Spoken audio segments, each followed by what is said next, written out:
आप देख रहे हैं एसपीएन9 न्यूज। मैं काशिफ अली एक बार फिर हाजिर हूं आपके सामने। 2019 लोकसभा चुनाव जैसे जैसे नजदीक आ रहा है वैसे वैसे नेता भी नजदीक आते जा रहे हैं और नजदीकियां इस तरीके से बढ़ रही हैं कि बरसों के दुश्मन भी अब करीब आते जा रहे हैं। उसकी बानगी हमने देखी कि जब मायावती और अखिलेश साथ आकर चुनाव लड़ रहे हैं, तेजस्वी यादव बिहार से आकर मुलाकात कर रहे हैं, वहीं राहुल गांधी बहुत सदी हुई राजनीति कर रहे हैं। ये सब 2019 का खेल चल रहा है, राजनीति चल रही है, चकल्लस चल रहा है। बहरहाल 2000 लोकसभा चुनाव का नजदीक है तो जाहिर सी बात है इस तरीके की चीजें, इस तरीके की बातें अब सामने आएंगी और इस तरीके की चीजों को लेकर अब राजनीति शुरू होगी। ऐसे में अब जाहिर सी बात है कि भीम आर्मी का जिक्र ना हो तो ऐसा नहीं हो सकता है। भीम आर्मी चीफ चंद्रशेखर आजाद ने एक रैली को संबोधित किया है। उन्होंने यूपी में बसपा और सपा के चुनावी गठबंधन को स्वागत किया है। जाहिर सी बात है कि स्वागत किया जा रहा है गठबंधन को। तेजस्वी यादव भी स्वागत कर रहे हैं, भीम आर्मी के चीफ चंद्रशेखर आजाद भी अब उनका स्वागत कर रहे हैं। यानी साफ तौर पर अब पूरी तरीके से लोग खुश नजर आ रहे हैं। हालांकि विरोध के स्वर अभी कहीं से सुनाई नहीं दिए हैं। हमें उम्मीद थी कि शायद कांग्रेस पार्टी भी विरोध के स्वर आ सकते हैं और विरोध की चीजें नजर आ सकती हैं, लेकिन अभी फिलहाल ऐसा कुछ नजर नहीं आया। और ऐसे में राहुल गांधी की पार्टी कांग्रेस पार्टी भी निकल कर आई और उसने भी 80 सीटों पर यूपी से चुनाव लड़ने का पूरा ऐलान कर दिया कि भैया हम 80 सीटों पर चुनाव लड़ेंगे। बहरहाल अब उन्होंने क्या कहा है, पहले मैं आपको इस खबर से रूबरू करा देता हूं। भारतीय जनता पार्टी को आने वाले लोकसभा चुनाव में पटखनी देने के लिए भीम आर्मी, समाजवादी पार्टी और बहुजन समाज पार्टी के गठबंधन का समर्थन करेगी। ये बात चंद्रशेखर आजाद ने कही है। चंद्रशेखर आजाद ने उत्तर प्रदेश के सहारनपुर में संत रविदास छात्रावास में आयोजित एक रैली को संबोधित करते हुए कहा था। उन्होंने कहा था कि भीम आर्मी द्वारा संचालित भीम स्कूल के शिक्षकों को सम्मानित करने के लिए ये रैली रखी गई थी, जिसमें भीम आर्मी के चीफ बोले थे। और जाहिर सी बात है जिस तरीके की चीजें निकल कर आ रही हैं राजनीति में और खास करके उत्तर प्रदेश से, तो वो बड़ी दिलचस्प होती जा रही है, क्योंकि उत्तर प्रदेश का चुनाव दिलचस्प इसलिए हो गया है, जाहिर सी बात है चुनाव है और पूरा एक तरीके से हम देखेंगे कि अटकलेबाजी और कयासबाजी लगाए जाएंगे। बहरहाल अब जिस तरीके से चंद्रशेखर आजाद का दोनों को समर्थन देने का मामला ये बनता है कि अब भीम आर्मी भी दोनों के साथ खड़ी है, यानी बीजेपी की और मुश्किल बढ़ गई है। साथ ही साथ उन्होंने ये कहा है, चंद्रशेखर आजाद ने उन्होंने कहा कि उत्तर प्रदेश में बीजेपी को हराने के लिए एक सामाजिक गठबंधन बने और सपा बसपा के गठबंधन में उनका ये सपना पूरा हुआ है। ये गठबंधन बीजेपी को उत्तर प्रदेश में रोकने का काम करेगा।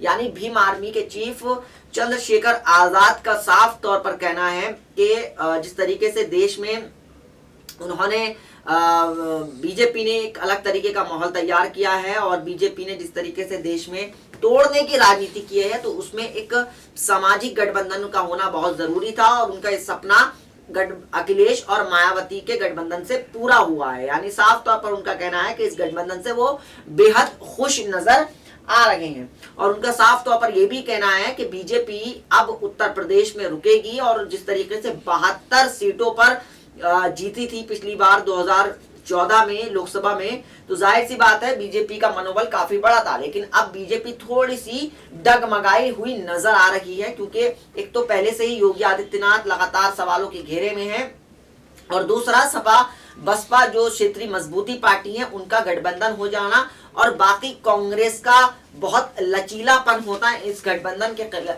के लिए, साथ ये कहीं ना कहीं परेशान कर रहा है बीजेपी को कि आखिर इसका तोड़ कैसे निकाला जाए। बीजेपी की भी ये दिक्कत है कि थोड़ा सा योगी आदित्यनाथ जिस तरीके के मुख्यमंत्री होने चाहिए थे, क्योंकि उत्तर प्रदेश की कमान आपको एक ऐसे मुख्यमंत्री के तौर पर एक ऐसे व्यक्ति को देनी चाहिए जिसके अंदर वो कैपेबिलिटी हो, वो सलाहियत हो और शायद उसमें पूरे खरे उतरते हैं राजनाथ सिंह। लेकिन बीजेपी शायद यहाँ पर थोड़ी गलती हुई करती नजर आ गई, क्योंकि उत्तर प्रदेश जिस तरीके से अराजक तत्व माहौल हुआ और योगी आदित्यनाथ का वो ट्वीट काफी चर्चा का विषय बना हुआ है, जिसमें उन्होंने दावा किया है कि 2 साल के उनके कार्यकाल में कोई एक दंगा नहीं हुआ। फिर उसके बाद लोगों ने बताना शुरू किया कि आप शायद कासगंज को भूल गए हैं और आप शायद बुलंदशहर की घटना को भूल गए हैं। और बहरहाल जिस तरीके से कई मामले सामने आए, गौकशी को लेकर भी कई मामले सामने आए, फिर उसके बाद अफवाह के बाद लोगों को मारा गया, तो ये सारी घटनाएं थी जिसको लेकर योगी आदित्यनाथ सवालों के घेरे में है। और जिस तरीके की चीजें और जिस तरीके की राजनीति अब सामने आ रही है उत्तर प्रदेश से, कि लोग एक दूसरे का दामन थाम रहे हैं और लोग एक दूसरे का हाथ पकड़कर आगे चलना चाहते हैं, तो ये बीजेपी के लिए थोड़ा सा मुश्किल हो जाएगा। अब मुश्किल भी जाहिर सी बात है, भीम आर्मी के चीफ भी बढ़ा रहे हैं चंद्रशेखर आजाद। उन्होंने कहा है कि भीम आर्मी चीफ ने कि अगर बीजेपी ने किसी दलित को भी टिकट दिया तो भी उसे वोट मत देना। एक ट्वीट के जरिए भीम आर्मी चीफ ने कहा है कि मैं कोई चुनाव नहीं लड़ने वाला हूं और पूरी तरह गठबंधन के साथ हूं। 2019 में बीजेपी को हराना ही एकमात्र लक्ष्य है, इसलिए सभी संविधान बचाने की लड़ाई लड़ने वाले दलों को एक साथ आने की जरूरत है, तभी बीजेपी को हराना आसान होगा। इसलिए सपा बसपा गठबंधन में रालोद को भी साथ लेना चाहिए था। ये बात निशाना साधा थोड़ा सा उन्होंने साफ तौर पर इसका कहा है कि सपा बसपा का जो गठबंधन हुआ है उसमें रालोद को भी लेना चाहिए था। इस रैली के लिए भीम आर्मी ने लोगों से इसमें हिस्सा लेने की अपील की थी। साथ ही पार्टी प्रमुख ने उत्तर प्रदेश के कई रैलियों की परमिशन रद्द किए जाने के आरोप भी लगाए थे। ये बात चंद्रशेखर आजाद ने कही है। साथ ही साथ अब जिस तरीके से उत्तर प्रदेश की राजनीति की बिसात बिछ रही है और अलग अलग राजनीतिक पार्टियां अलग अलग तरीके से बिसात बिछा रही हैं, उससे तो लग रहा है कि अब देश जो है वो लगातार एक नई कवायद की तरफ बढ़ रहा है, एक नए मुद्दे की तरफ बढ़ रहा है, एक नई उसकी तरफ बढ़ रहा है, राजनीति की तरफ हमें देखने को मिल रहा है कि 2017 की हमें खूब अच्छे से वो बात याद है कि जब लालू प्रसाद यादव ने मायावती से कहा था कि आप गठबंधन कर लीजिए, तो उस पर मायावती ने जवाब दिया था कि अगर आपकी माँ बहन के साथ बदसलूकी हुई होती तो शायद आप इस तरीके की सलाह नहीं देते, क्योंकि मायावती के साथ वो बदसलूकी जो गेस्ट हाउस कांड 1995 में हुआ था।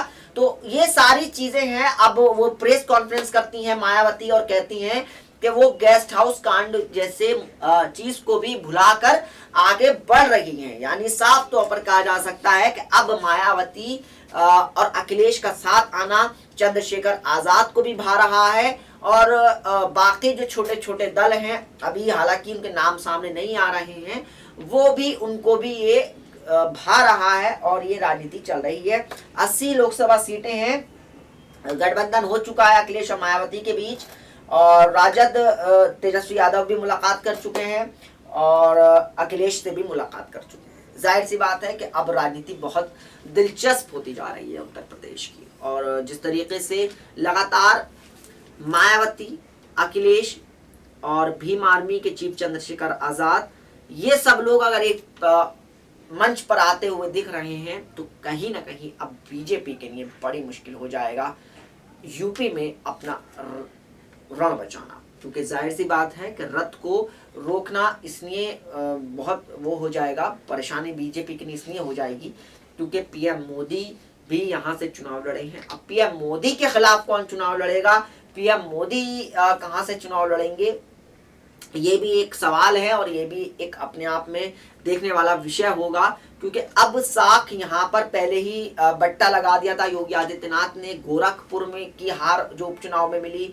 और जाहिर सी बात है फिर उसके बाद अगर अब दोबारा से हार होती है, अगर उसके बाद दोबारा से इस तरीके की चीज़ें सामने आती हैं तो काफ़ी दिक्कत हो जाएगी और काफ़ी परेशानी में ये सवाल खड़े हो जाएंगे। बहरहाल इस वक्त जिस तरीके से हम देख रहे हैं कि राहुल गांधी भी पूरे मोड पर आ चुके हैं और पूरी तरह से इस वक्त बीजेपी को घेरने की तैयारी में है, सपा बसपा भी बीजेपी को घेरने की तैयारी में है, आरजेडी बिहार में भी बीजेपी को घेरने की तैयारी में है, भीम आर्मी भी बीजेपी को घेरने की तैयारी में है। तो अब लग रहा है कि शायद बीजेपी के लिए ये डगर आसान नहीं है पनघट की, और जाहिर सी बात है ये 2019 लोकसभा का चुनाव नाक का साख का सवाल है, इसको बचाए रखने के लिए जी तोड़ मेहनत करनी पड़ेगी। राष्ट्रीय परिषद की बैठक भी हुई है बीजेपी की, बड़े बड़े वादे और दावे किए गए हैं और जाहिर सी बात है एक संकल्प लिया गया है। अब वो संकल्प कितना पूरा होता है क्या भीम आर्मी और अखिलेश माया का साथ ये सब लोग मिलकर क्या बीजेपी के संकल्प को तोड़ेंगे या बीजेपी अपने संकल्प पर कामयाब हो पाएगी, ये तो आने वाला वक्त ही बताएगा। आज के इस प्रोग्राम में इतना ही, फिर हाजिर होंगे नए प्रोग्राम के साथ। अब तक जुड़े रहिए, देखते रहिए SP9 न्यूज़। नमस्कार।